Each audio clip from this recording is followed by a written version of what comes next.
Usaha dakwah bukanlah usaha suatu kelompok manusia, tetapi usaha bersama. Para nabi alaihissalatu wassalam terdahulu ada yang diutus hanya untuk kaum pedagang, petani, para raja-raja, satu keluarga bahkan, dan hanya pada suatu negeri atau pada suatu masa. Bahkan ada yang diutus hanya untuk membantu nusroh kepada nabi yang lain. Sedangkan Rasulullah SAW diutus untuk seluruh kelompok manusia sampai hari kiamat.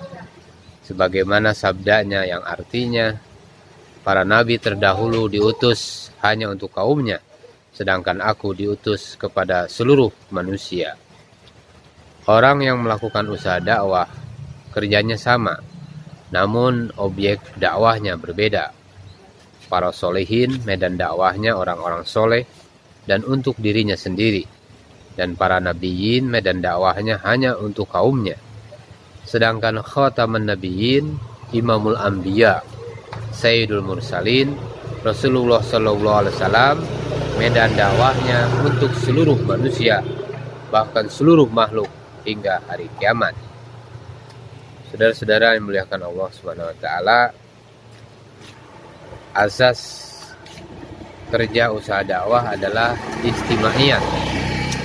Dengan adanya istimaiyat, amal agama yang sempurna akan terbentuk dan umat pun akan bersatu. Sebagaimana azan merupakan amal istimaiyat. Azan untuk semua orang, bukan untuk suatu kelompok. Demikian pula dengan sholat, bukan untuk suatu kelompok. Tidak ada ketentuan saf untuk pejabat, saf untuk pedagang, saf untuk petani, saf untuk orang miskin, saf untuk orang kaya. Demikian pula dengan amal-amal dakwah harus dilakukan dengan berjamaah. Apabila ahlul haq bersatu, walaupun jumlahnya sedikit, akan mengalahkan kebatilan yang banyak. Sebaliknya, walaupun umat ini memiliki banyak kebaikan, tetapi mereka tidak bersatu, maka akan dikalahkan dengan sedikit jumlah ahlul batil. Ali radhiyallahu anhu berkata, al-haqqu bila nidomin yaglibuhul batil binidomin. Kebenaran yang tidak beraturan, tidak terorganisir, bercerai-berai, akan terkalahkan dengan kebatilan yang teratur, yang terorganisir. Orang yang berada dalam kebenaran namun tidak bersatu, walaupun mereka telah melaksanakan sholat, melaksanakan saum, melaksanakan sedekah, haji dan sebagainya, tetapi mereka bercerai-berai, maka di dunia ini ia dalam kekuasaan ahlul batil dan akan tunduk pada kebatilan. Meskipun di akhirat kelak mereka dimasukkan ke dalam surga dan ahlul batil dimasukkan ke dalam neraka. Sayyidina Anas bin Malik radhiyallahu anhu berkata, beramalah hanya untuk satu tujuan, niscaya kalian dapat meraih satu tujuan. Saudara-saudara sekalian yang dimuliakan oleh Allah Subhanahu wa taala, usaha dakwah pada zaman sahabat telah mencapai target yang dikehendaki oleh Allah Subhanahu wa taala, mengantarkan para sahabat kepada makom muqtada, kepemimpinan, bahkan telah mencapai derajat istikhlas. Nabi sendiri sebagai muqtada dan beliau juga telah membentuk para sahabat radhiyallahu anhum sebagai muqtada. Maka siapa saja yang ittiba kepada Nabi SAW dan para sahabat radhiyallahu anhum akan mendapatkan derajat muqtada. Allah Subhanahu wa taala telah ridho kepada kaum Muhajirin dan Ansar serta orang-orang yang mengikuti mereka. Rasulullah SAW bersabda yang artinya, permisalan sahabat-sahabatku seperti bintang-bintang. Barang siapa mengikuti di antara mereka, maka dia akan mendapatkan petunjuk. Sabda lain yang artinya para sahabatku adalah bintang-bintang. Kepada siapa saja di antara mereka yang kalian mengambil petunjuk, niscaya kalian mendapat petunjuk. Saudara-saudara sekalian yang dimuliakan Allah Subhanahu wa taala, dari Sayyidina Abdullah bin Umar radhiyallahu anhu bahwa Rasulullah sallallahu alaihi wasallam bersabda, yang artinya Allah Subhanahu wa taala melaknat orang yang mencela para sahabatku. Para sahabat radhiyallahu anhum melakukan hijrah yang hakiki, meninggalkan seluruh kejahilan dan kemaksiatan, dan tidak mereka ulang lagi. Maka hidayah pun akan datang dengan mengikuti cara mereka melaksanakan perintah Allah Subhanahu wa taala dan Rasul-Nya. Di antara mereka saling menguatkan, ibarat bangunan. Jika yang satu lemah akan dikuatkan oleh yang lain. Demikianlah Nabi Shallallahu Alaihi Wasallam menghiasi umat ini dengan amal dakwah nubuah. Abu Musa radhiyallahu anhu berkata bahwa Nabi Shallallahu Alaihi Wasallam menjalin kedua tangannya seraya bersabda, yang artinya orang mukmin dengan mukmin lainnya bagaikan satu bangunan yang saling memperkokoh sebagian dengan bagian yang lain. Allah Subhanahu wa taala berfirman, Innallaha yuhibbul ladzina yuqatiluna fi sabilihi shaffan ka'annahum bunyanun marsus. Mereka seakan-akan seperti suatu bangunan yang tersusun kokoh. Setiap sahabat menginginkan sahabat yang lain selalu meningkat, sehingga Allah Subhanahu wa taala telah ridho kepada mereka. Sedikit keriduan Allah Subhanahu wa taala lebih baik dari segala-galanya. Bila Allah Subhanahu wa taala ridho, maka semua persoalan akan selesai. Dan mereka telah mendapatkan hal ini sebelum wafat. Umat hari ini telah banyak beramal, tetapi secara infiradi.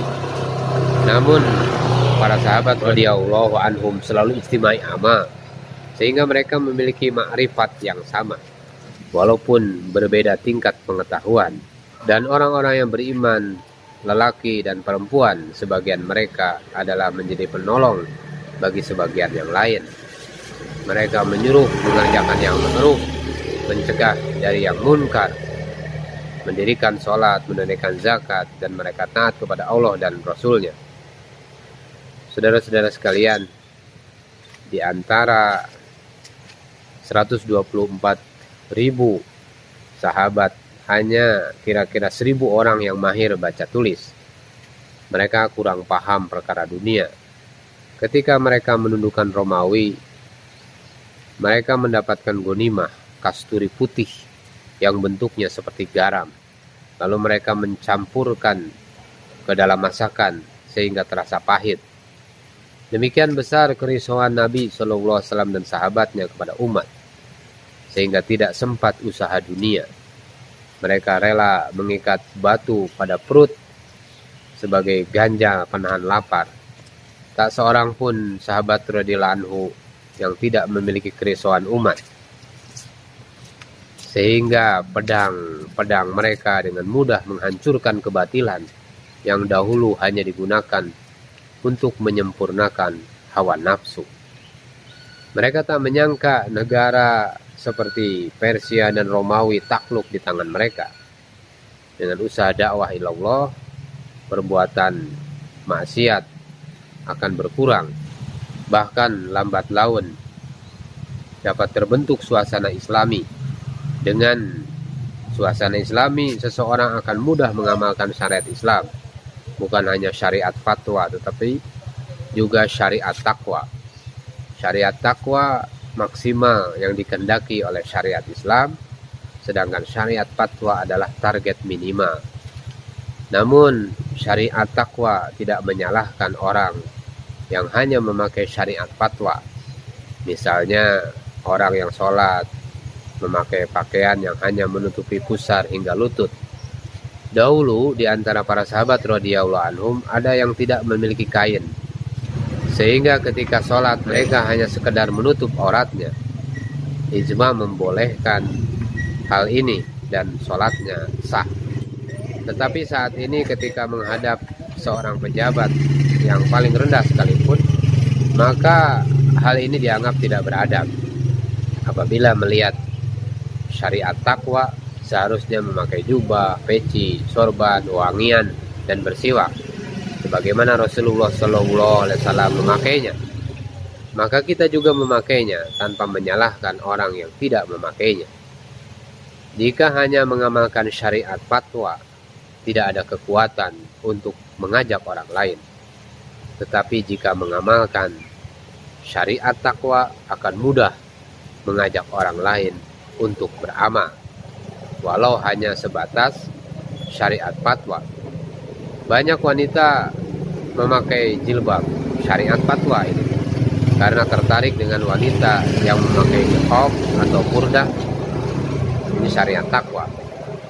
Apalagi jika istiqomah mengamalkan syariat takwa, insya Allah orang-orang akan semakin tertarik. Saudara-saudara sekalian, para ahlul batil yang hanya berjalan-jalan tanpa mengajak serta tidak memiliki aturan, tetapi banyak yang meniru gaya hidup mereka, apalagi melakukan yang hak dengan tertib, maka hidayah akan turun bercurah-curah. Janganlah kamu sekali-kali terpedaya oleh kebebasan orang-orang kafir bergerak di seluruh negeri. Itu hanyalah kesenangan sementara.